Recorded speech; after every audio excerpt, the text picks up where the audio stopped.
of Ridgecrest Baptist Church. He has been at the church since October 22. He and his wife and 5 children reside in Commerce. Pastor Patrick and his wife Carrie have been married for 14 years. He has a bachelor's and master's degree from Criswell College in Dallas. Pastor Bottoms, we thank you for your service to your church and to our community. Please, if you would, come forward and lead us in the word of invocation. If you would please join me in prayer. Sovereign Lord, who is before all and above all, Lord, we thank you that you have given us another day and another breath, and this is a gift of your mercy that all are here experiencing even now. Lord, we confess that we often fail in showing our gratitude for your mercies, even more so for your grace. And I pray that all here would come to know you as you have revealed yourself through your word and would live according to all that you command so that we are rightly reflecting your image in which we are made. Lord, I thank you that there is no authority except for you, and that all government and leaders have been put in their place by you. And because this is a work of your hand, we can trust that it is good and it is part of your plan. And Lord, I pray that you would help us to remember to be subject to the authorities that you have placed over us so far as is in line with your word. And I pray for our city council that they would lead according to your word, to your wisdom, and to your direction, that we might know the blessing of living under godly leadership. And I ask that you would do a mighty work within our city, drawing people to your name through the proclamation of your gospel for your glory. And I ask all this in your most holy and precious name. Amen. Thank you, Pastor Bottoms. Tonight, leading our pledge, this will be brought to you by the Commerce Lady Tigers basketball team. The Lady Tigers just recently broke a 10-year playoff drought.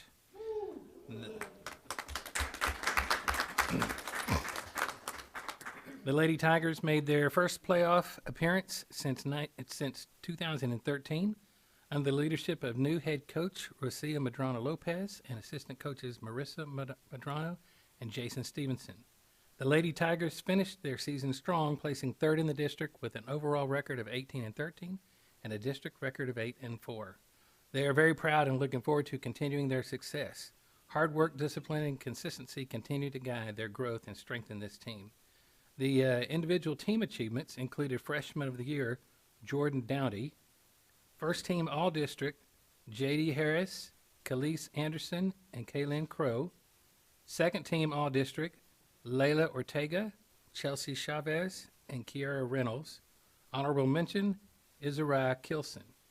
All of the Lady Tigers made academic All-District. We're so proud of you. Thank you, ladies. Please come forward and lead us in the pledge tonight.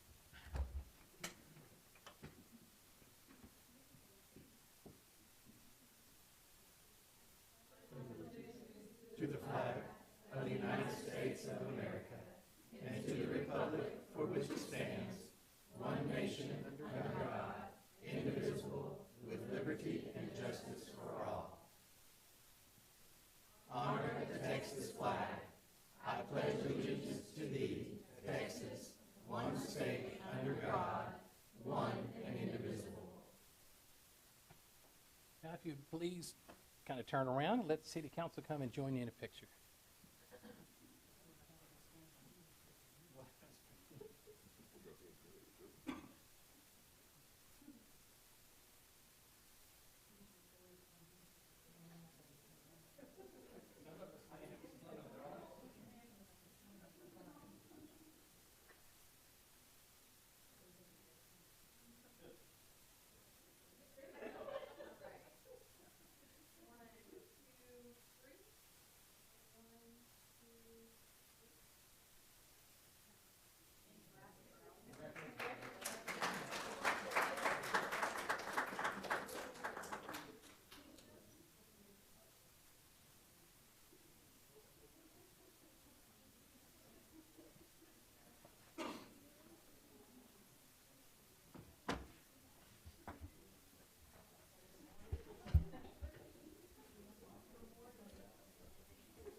The next item on the agenda is the consent agenda. Are there any questions or comments concerning the consent agenda?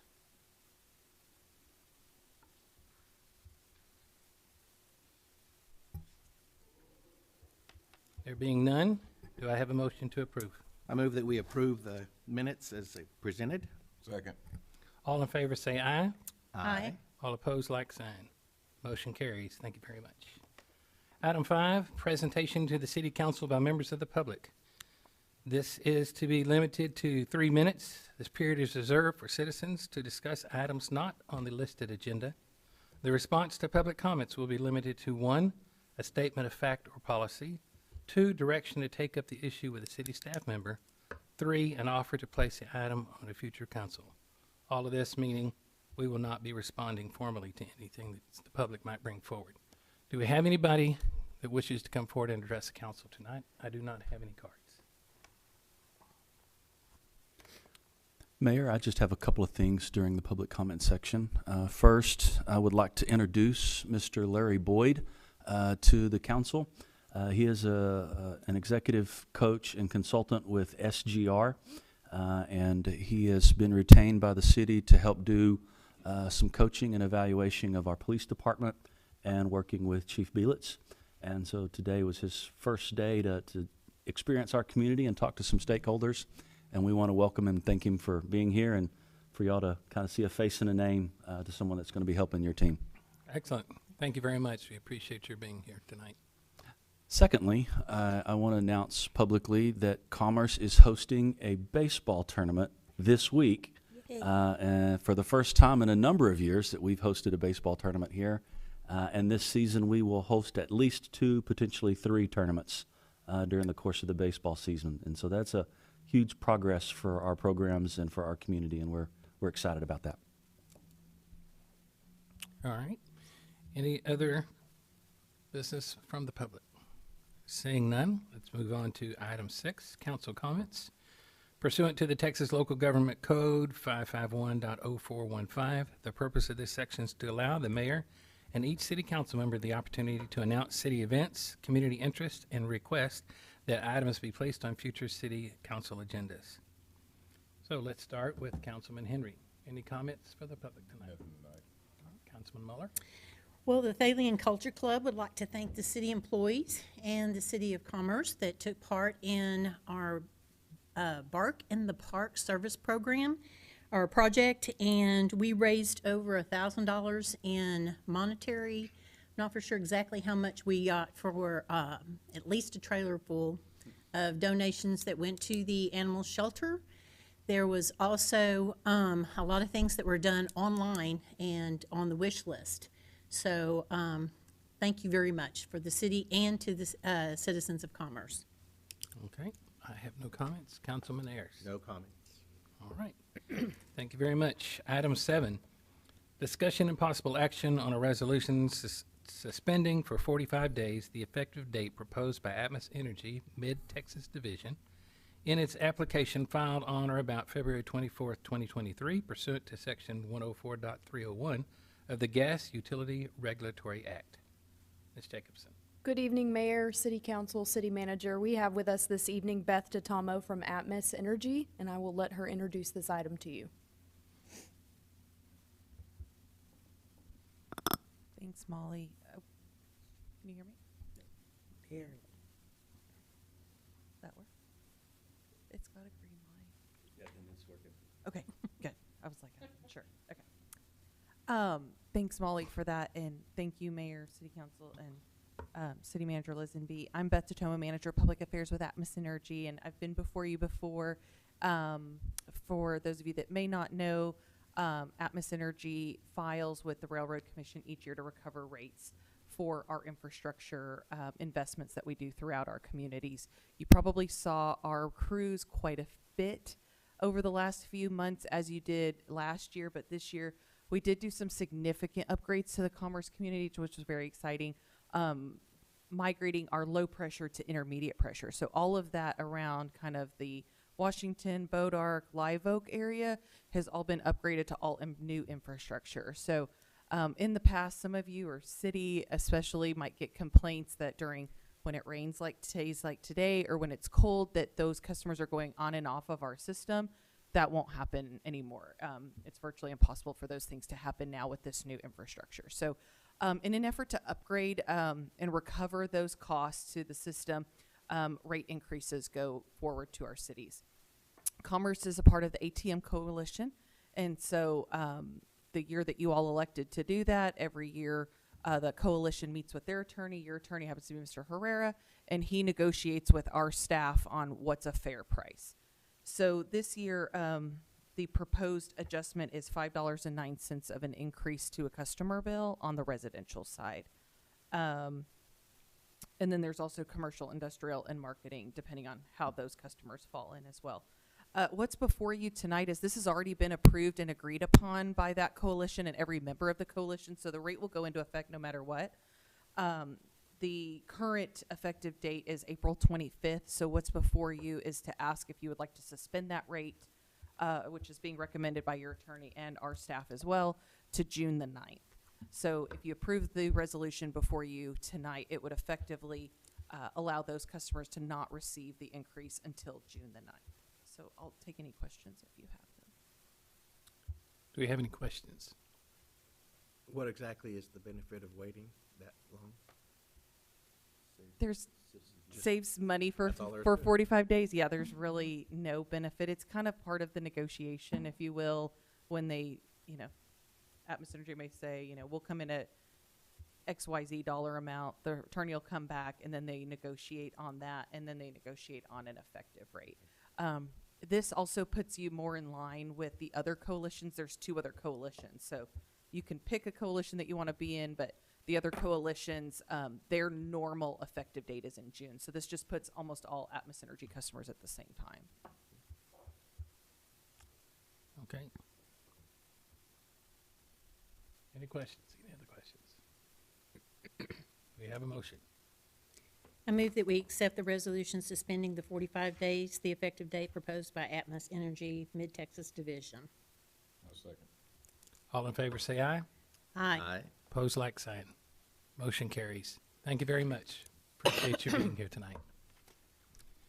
Before we can discuss item 8, let me remind the council that item 8 had been tabled at our last council meeting. Do we need a motion to pull that from the table? Yes. I move that we move it from the table, please. Second. All in favor, say aye. Aye. Like sign. Motion carries. Item number 8, discussion and possible action on the approval of task authorization number 3 with Friesen Nichols related to street improvement projects for FY 2023 and 2024. Mr. Lisenby.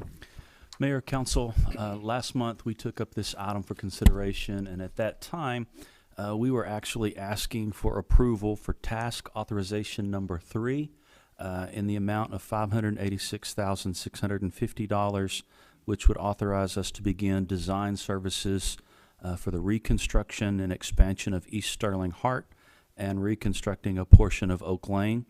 And then we also ask for approval of task authorization number 4 in the amount of $670,920 to additionally allow the design team to start working on Monroe Street. The council asked to table that so that we could have a workshop and get more information.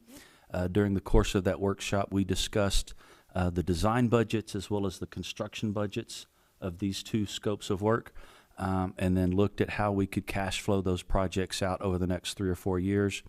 And we agreed that if we authorize task number 3 now and punt and authorize number 4 next year, it actually doesn't change the construction schedule at all. And so it improves our cash flow if we only authorize task number 3 for that design scope to get started, and then we'll wait to design Monroe next year. As a reminder, the design process for streets is not quick. It's not like you go to Walmart and buy a coffee pot. It takes some time to design street and stormwater. And so if we design it in 23, we realistically won't be constructing until 24. And so the task authorization before us, number 3, is to do design work this year for Sterling Hart and Oak Lane. but construction activities will most likely happen in '24. Then in '24, we will start design of the Monroe Street project that won't construct until '25. And so it still sequences out very well for the work and the schedule that we need to maintain to see consistent reconstruction improvements to our street system. And so staff is asking for authorization to execute task authorization number 3 in the amount of $586,650. I'll be happy to answer any questions. Do we have any questions for Mr. Lisenby?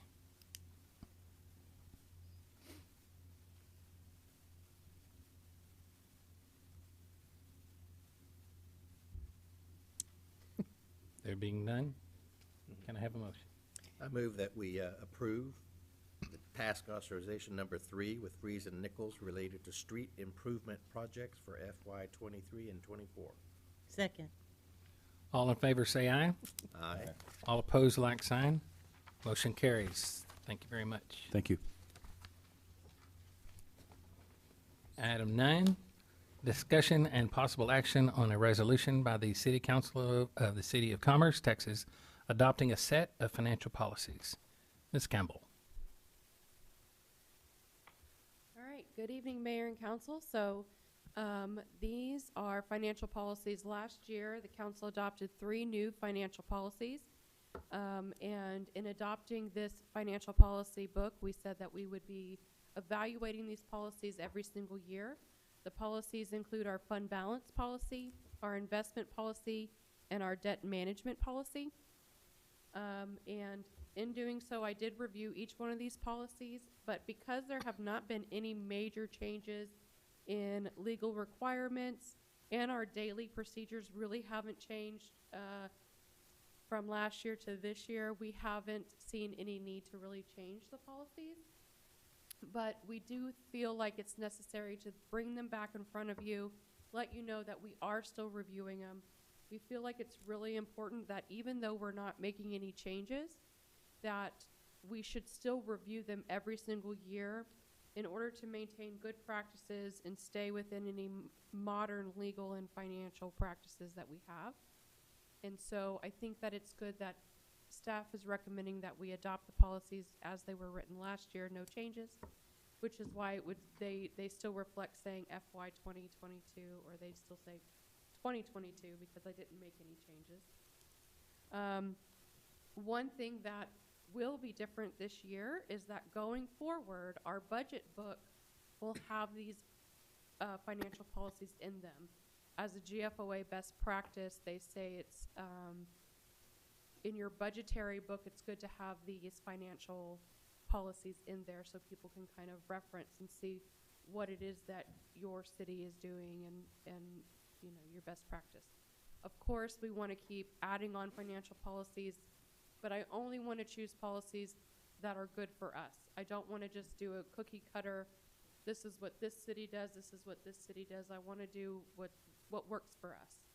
I have a couple kind of on my back burner that I've been thinking about and kind of working on. And so hopefully by this time next year, there'll be maybe 1 or 2 more that I can add in here. Does anybody have any questions for me on these financial policies?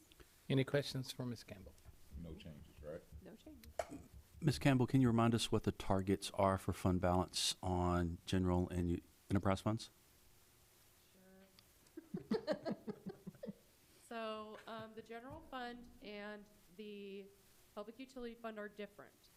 So our target on the general fund is 25% of the budgeted expenditures, and of which we are surpassing. We're doing very well.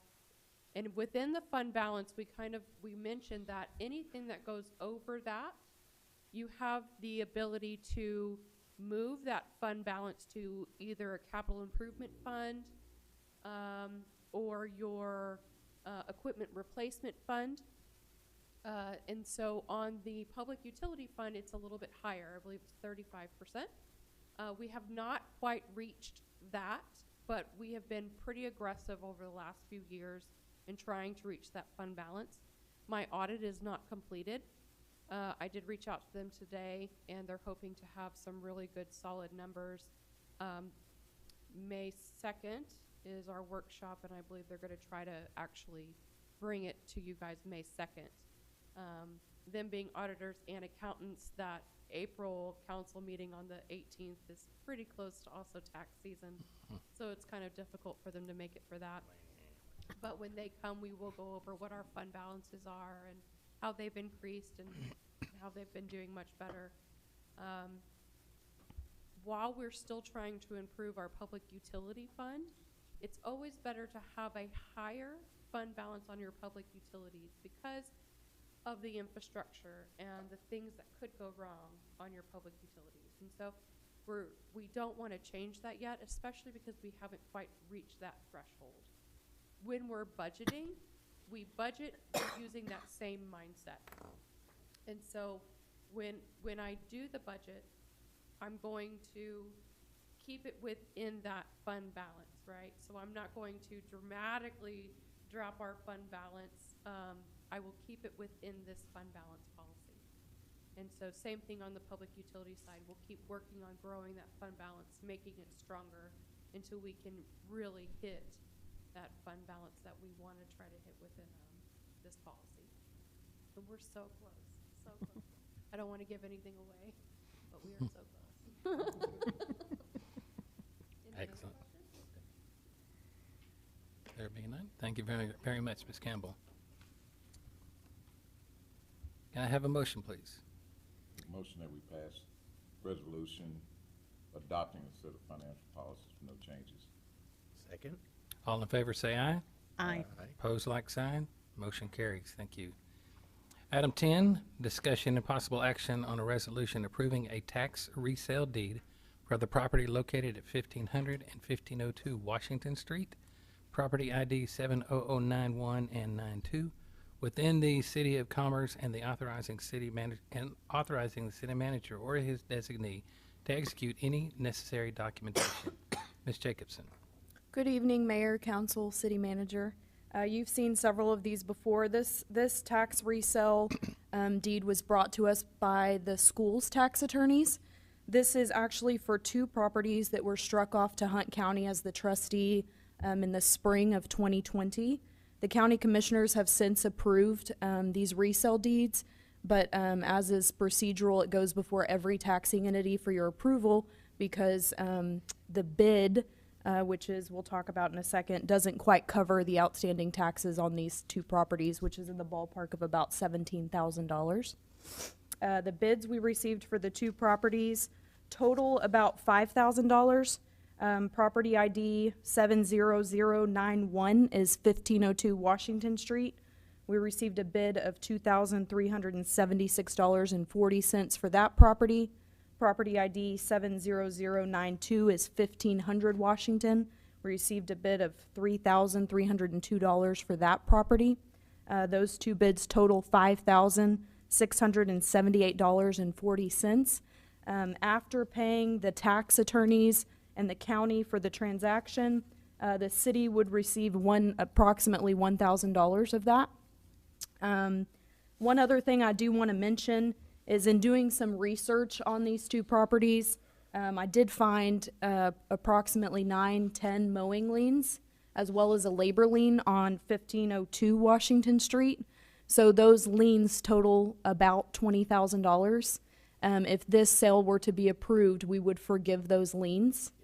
The chances of recovering the cost of those liens is probably not very good anyways.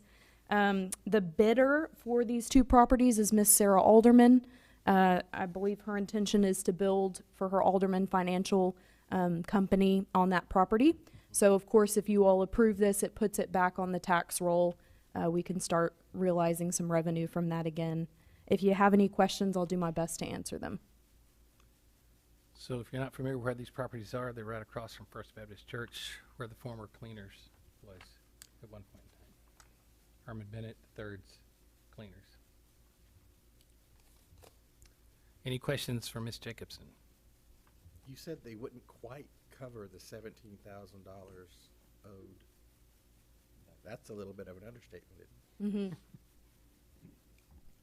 Of course, that keeps accruing the longer it's not owned by somebody other than the county. as well as all 11 or 12 of those liens keep accruing interest as well. It doesn't get better, unfortunately. A key difference is when we hold a property in trust, we have our own policy that we have the option to forgive interest on liens, but we typically don't forgive the principal on liens. But that's for properties that we hold in trust. These properties were held by the county, and so the county had the option to move first, and they accepted and approved this sale. They actually filed a deed already, and then realized that none of the other entities had given their opinion. So they're going to refile a deed depending on the disposition of the other taxing entities. But since the county held it in trust, they move first, and in a tax sale, usually all liens are forgiven. Any questions for Ms. Jacobson? Has the school board made a move on this one yet? I'm not sure if they have. I think so, because they meet the first Tuesday or second Tuesday. They're meeting this Thursday. Yeah, They're meeting. Do they this meet on Thursday? No, they're just meeting this Thursday, Oh, okay. because of spring break. spring break. Okay. So maybe not yet. I know the Commissioners Court did approve it in February. Any other questions? Can I have a motion, please? I move that we approve the tax resale deed for the property located at 1500 and 1502 Washington Street, and authorize the city manager or his designee to execute any necessary documentation. Second? All in favor, say aye. Aye. Aye. Opposed, like sign. Motion carries. Thank you. Item 11, first reading, discussion and possible action on an ordinance of the City Council of the City of Commerce, Texas, in Hunt County declaring unopposed candidates for the office of Place 1 and Place 3 for the City Council, declaring each unopposed candidate elected to office, and approving the order of cancellation to cancel the general municipal election scheduled to be held on May 6, 2023, providing that this ordinance shall be cumulative of all other such ordinances, providing a severability clause, and providing an effective date. Ms. Jacobson. Good evening again. As you all may recall, on January 17th at the council meeting, you called a general election consistent with elections across the state of Texas to take place on May 6th of 2023. Consistent with our charter, this was for the purpose of filling Place 1 and Place 3 for a 3-year term from May of 2023 through May of 2026. That filing period ran from January 18th through February 17th, and then a few days after that for declaration of write-in candidacy. We had both incumbents, Anthony Henry for Place 1, Stephanie Muller for Place 3, were our only 2 candidates to file for a place on the ballot during that term, or during that filing period. So consistent with the election code, the governing body can cancel the election, even though it's both incumbents retaining their positions on council, so there won't be any turnover as far as them stepping down and someone stepping into their place. They don't officially take the place of their new term until the May council meeting, when we'll still canvass the results of the election. So they'll serve in their terms right now that expire May of 2023, and then we will canvass the results at the May meeting of that election, and they'll officially start their May of 23 through May of 26 term. So tonight, all you are doing is authorizing an ordinance canceling the election, so we won't host early voting. The school district, as well as us, also had unopposed candidates, so they also canceled their election with us. We'll be posting that order of cancellation, and if you have any questions, I'm happy to answer them. Any questions for Ms. Jacobson?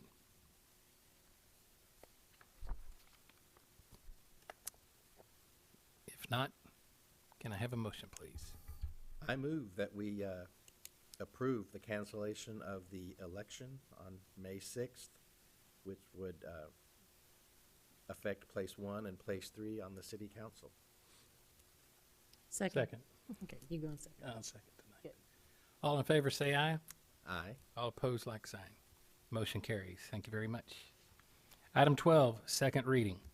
Discussion and possible action on an ordinance amending Chapter 22, Building and Building Regulations, Article 2, Building Code, Section 22-31, adopted to adopt 2018 International Building Codes, 2017 National Electric Code, and 2018 North Texas Council of Central Governments amendments, Option B, and providing for an effective date of April 20th, 2023. Mr. Harper. Good evening. As you know, that this is our second reading to adopt the code, the I-codes. And as such, we need to do that to maintain our ISO rating. That would fall. The number one reason was because of our codes are out of date and they're out of the cycle for ISO. And I have been out of the office for a couple weeks, so I haven't heard anything come through on my voicemail or email, but I have not heard any communication from the public on this. All right. Any questions for Mr. Harper?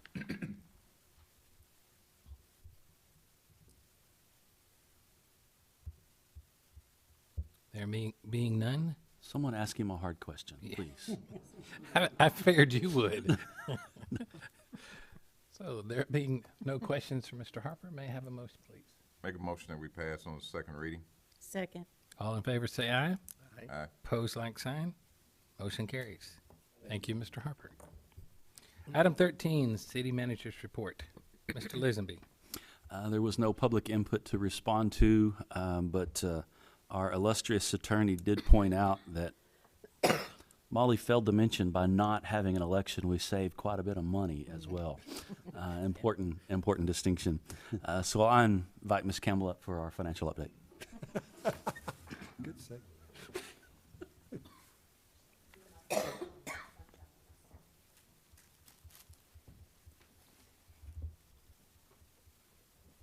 And I would like to take this moment to remind the city manager that we can't use that money in the budget for anything else.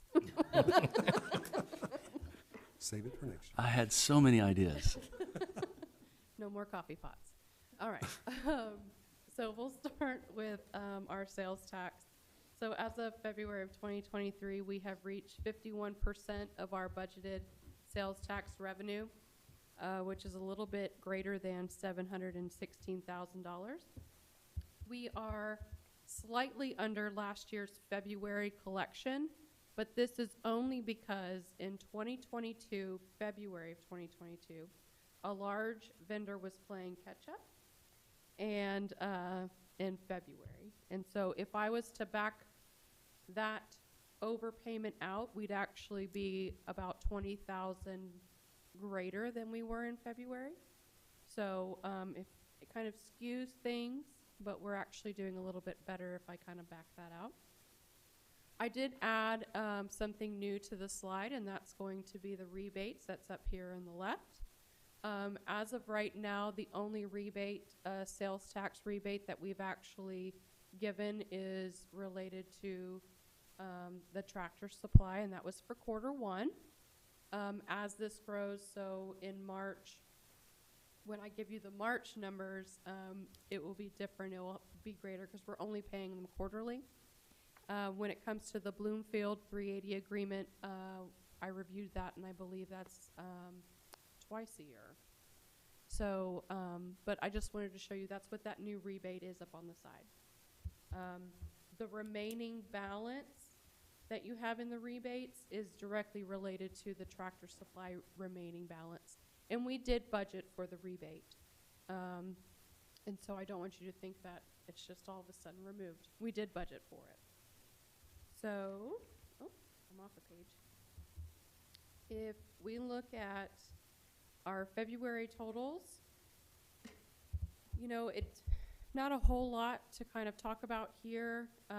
That February retail trade, again, that's just that one large vendor playing catch up last year. That kind of skews our numbers a little bit.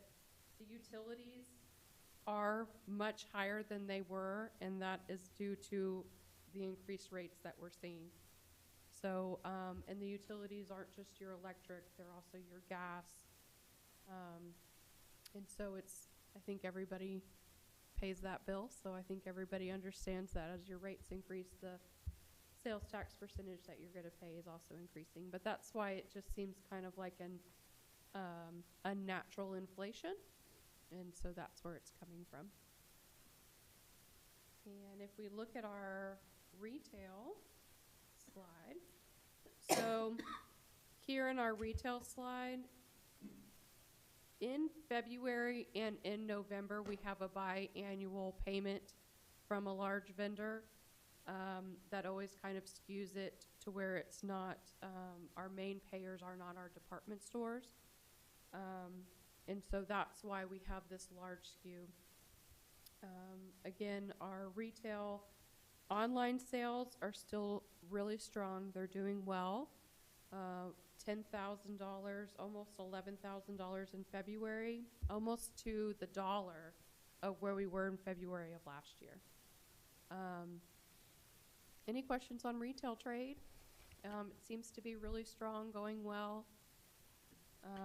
One of the things that we will be watching in this legislative session, when the laws were changed regarding to online sales, it used to be that the sales tax went to the city in which the sale originated.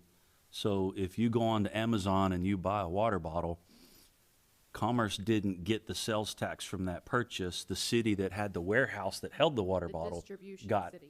that sales tax. They changed the law so that the sales tax goes to the destination city. As a result, communities like Round Rock and some of the larger cities in Texas have been deeply engaged in lawsuits against the state of Texas. Those lawsuits have not been resolved, but a legislative bill was filed in this session that would cause the state law to go back to the sales tax returning to the large cities where the warehouse distribution centers are, not to the destination cities.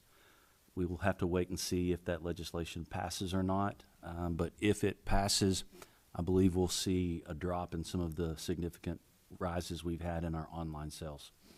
And so And- that's something we're watching. Every month, our online sales is about 7% of our retail. And so that's something that we would have to significantly look at. We'd have to significantly look at how we would adjust our budget. We wouldn't just be able to kind of sweep it under the rug. We'd have to really look at it and reevaluate it. So, moving on to accommodation and food services. So the big thing that I noticed here is that we had an addition of 3 new vendors that paid their sales tax.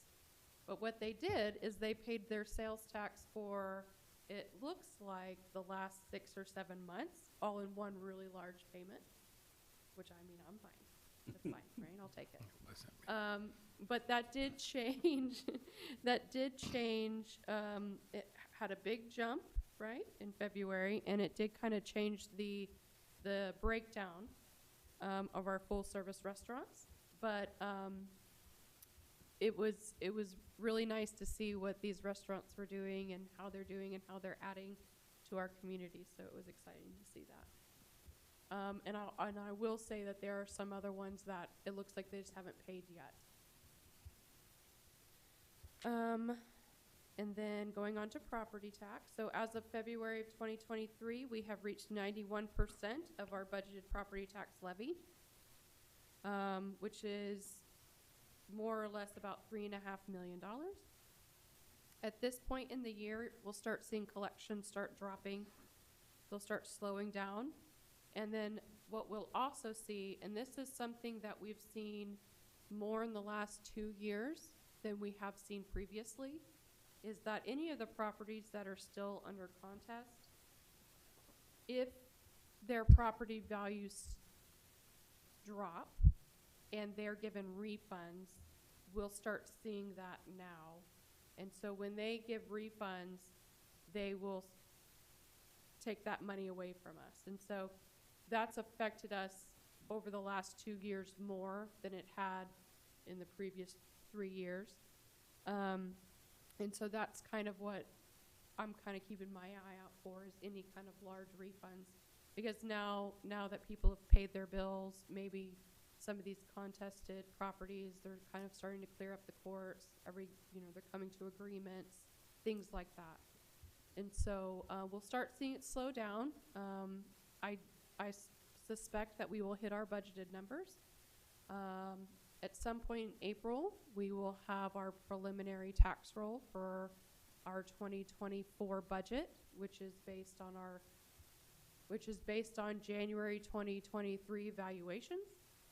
And so that's also when people start seeing their 2023 valuations from January, and they start heading over to the tax office to start contesting and saying, I don't like this. And so that's kind of why we see that backtracking to this year. Any questions on property tax? Great. So the last thing I have for you is what everybody's been waiting for. It's our budget calendar for FY 2024. Thank you, Jen. So internally, we will have our budget kickoff March 30th. And I'm sure you guys all know and aware that your budget meeting here with me and Howdy and my accountant will be that August 1st day and a half. Usually we don't go into that second day, but it's always nice to pencil it in just in case. We will have our certified tax roll by July 25th, and that is by law that we have it by July 25th. I will have the draft budget to you by July 14th, Friday, July 14th.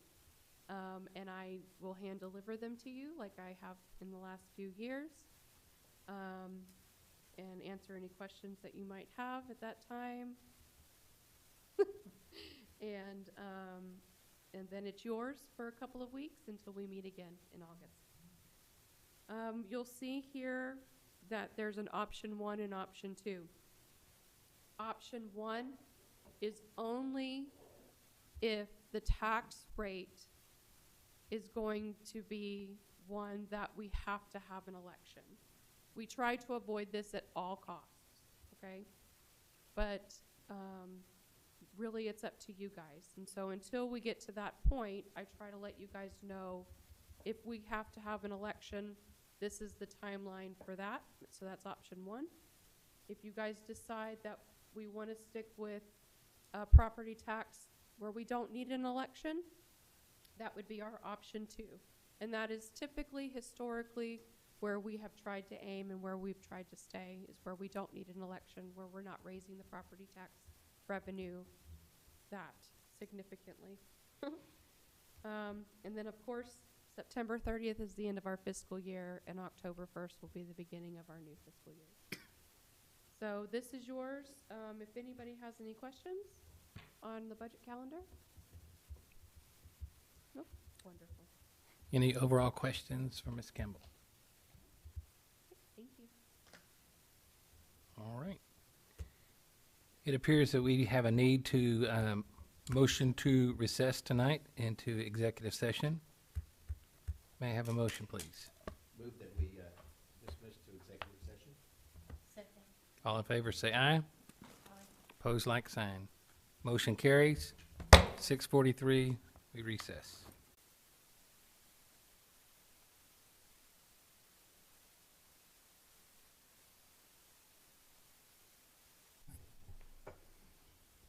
So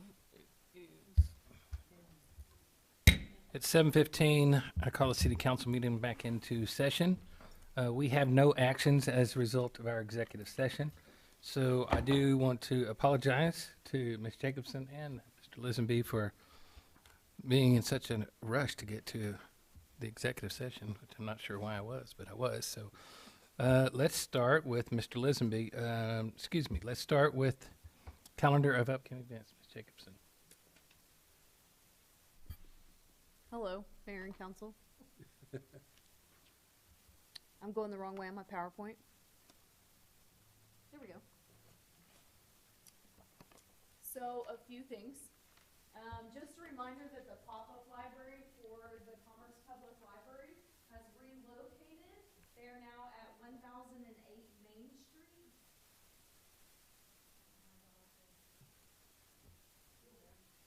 So while they're performing renovations to the library, just a reminder that we still have a Commerce Public Library presence. They're just a block away from their former location. They're still doing passport services. So that's certainly something that they get revenue from and that they're encouraging. They are booked through almost April, but if you need your summer passport, please consider doing it. They do take out-of-county appointments as well, but they do recommend that you make an appointment. So if you need to update your passport or get a new passport, you can do that. They're doing book clubs. They're still doing rentals. They're still renting out hotspots, so they are still there. You all passed the road closure agreement with TxDOT last month for this event, and we talked about it and heard from the event planner a little bit, but this is the Rally Round Emma Dean event that will take place this coming Saturday in downtown Commerce. The event kicks off at about 8:30 a.m. with a 5K and goes throughout the day. They'll have lots of vendors around. There's a concert. The mayor will be reading a proclamation. There's a Jeep rally, bounce houses, food trucks, so lots of fun, and all the money will go, or portions of proceeds from vendors will go to Emma Dean and her family. This coming Monday, March 27th, is the annual silent auction for the Northeast Texas Children's Museum. If you haven't bought a ticket, I'm sure Miss Muller can sell one to you or point you in the right direction. There's also raffle tickets. Miss Muller, am I missing anything? She also has raffle tickets. So if you haven't bought your tickets or your raffle tickets, I don't believe you have to be present to win. So you can purchase raffle tickets, and that's a great way to support the Northeast Texas Children's Museum. On April 22nd, that event is a little while out, but Saturday, April 22nd, near the Commerce Farmers Market over on Bonham Alley, from 2 to 4 p.m., the Commerce Fire and Police Department are hosting their first Touch a Truck event. This will be a really exciting opportunity. You all know how children love to, can I see it? Can I touch it? Can I feel it? Can I ride that fire truck? So they'll get the opportunity to crawl on and learn about different types of fire trucks, police trucks, dump trucks, all kinds of different vehicles. And they've got lots of surprises up their sleeves. So this is going to be a really exciting event for our community. And we think it's really great that our fire and police department have joined together to host this event. That's in cooperation with the Taste of Commerce event as well, right? Correct. Okay. And I can't figure out clearly which way to go on this.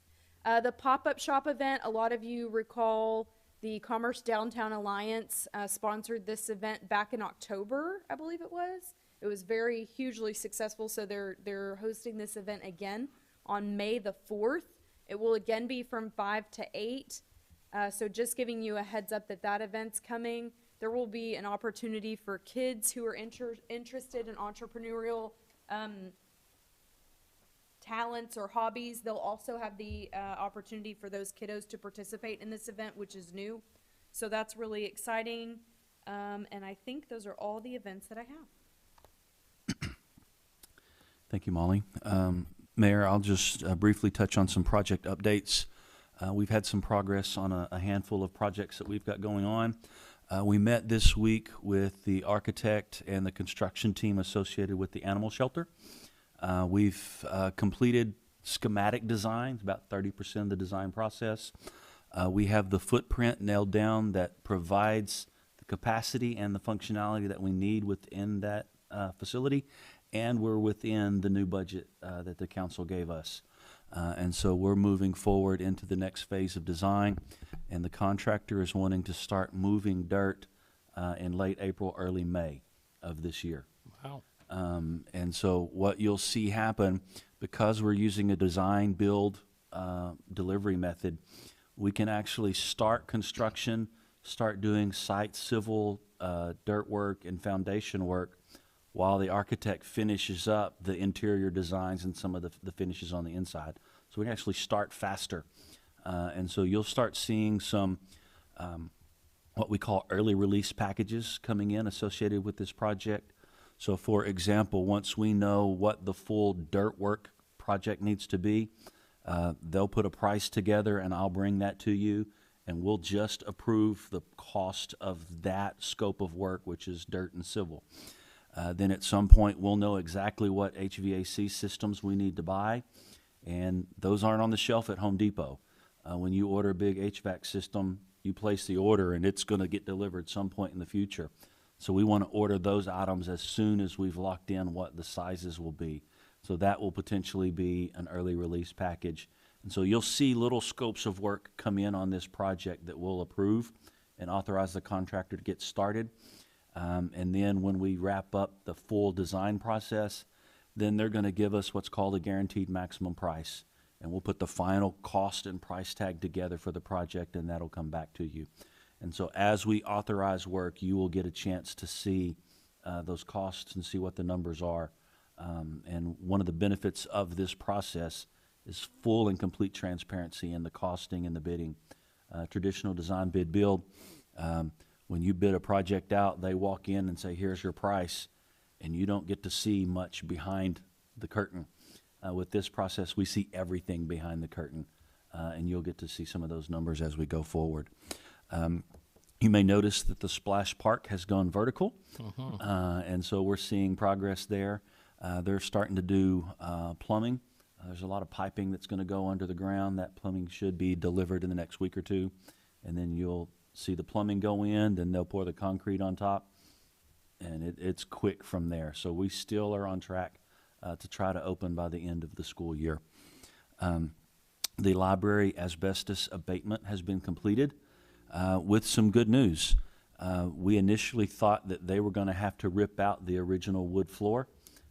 Turns out they were able to save the original wood floor. So all of the asbestos containing materials have been removed. The ceiling that collapsed has been removed. And so our architect is going to come back, add an additional scope of work to put the new carpet down and to replace the ceiling. That'll probably be end of April, sometime in May. So we're looking to bid construction on the library this summer. So we're seeing some movement on that project finally, and that's good news. And then the last thing, you've heard us talk a lot about this year we want to get better at what we do. And that sometimes means better tools, better equipment, or in this case, software. Our public works, our parks, our facilities maintenance, as they do work around our community and on our infrastructure, we don't have a very good way of documenting that work, which means it's hard to manage whether we're getting better at it or not. And so we have selected a work order software system that I've used in 2 other communities. We'll start the implementation of that project next week. That software should be up and running probably within 60 days. And then we're going to start requiring all of our staff to document the work that they do, which will help us get better at what we do. And so those are some of the notable things that we've got going on in our organization right now. Be happy to answer any questions that you may have. Any questions for Mr. Lisenby? On the animal shelter, do we have an agreement yet or with Hunt County? Reached out to Commissioner Harrison this week. One of the things that they've committed to do is give us in-kind services. The lot that we purchased in support of this project, if you've driven by there, is significantly higher in elevation than our current shelter. And we've got to cut all that dirt down and haul it off. To use a contractor to do that much dirt work is expensive. And so the county has agreed in principle to do the cutting and the hauling of that dirt work with their crews as an in-kind donation. And so as soon as the civil engineer gives us what those rough elevations need to be, then I've worked with Commissioner Harrison. They're going to schedule to come in and start cutting that lot down. And that in-kind donation is probably going to be worth $150,000 at least, potentially worth $200,000 depending on how much we have to cut down. And so that in-kind donation is going to be helpful in keeping us within budget for construction. But we also have to have a conversation with them about the ongoing operations once this has been built. And we're working to schedule a meeting with Judge Stovall, Commissioner Harrison, and myself to look at that interlocal agreement and see what changes we can make to it. Is there a way that I or we could see the library at this point? Yeah, we can take you on a tour. Yeah. Are they gonna leave, they said some high windows exposed? Yeah, those upper windows in the lobby were concealed behind a dropped acoustic ceiling. And when the ceiling above that was a plaster ceiling, when it collapsed, it obviously tore through all of that acoustic tile. All of that's been removed and it's exposed up to the original ceiling. Actually looks really, really good. And so we're gonna add the carpet and some renovation to that ceiling so that when we add the entrance to the back, you have a ceiling in the lobby. And so that will be in our scope of work. It'll come out of our project budget. But I feel that's a necessary move so that we have a nice, viable library to move back into. But yes, if you want a tour, we can take you over there. We got keys. Any other questions for Mr. Lisenby? There being none, can I have a motion to adjourn? So moved. All in favor, say aye. Aye. Opposed, like sign. Motion carries at 7:27.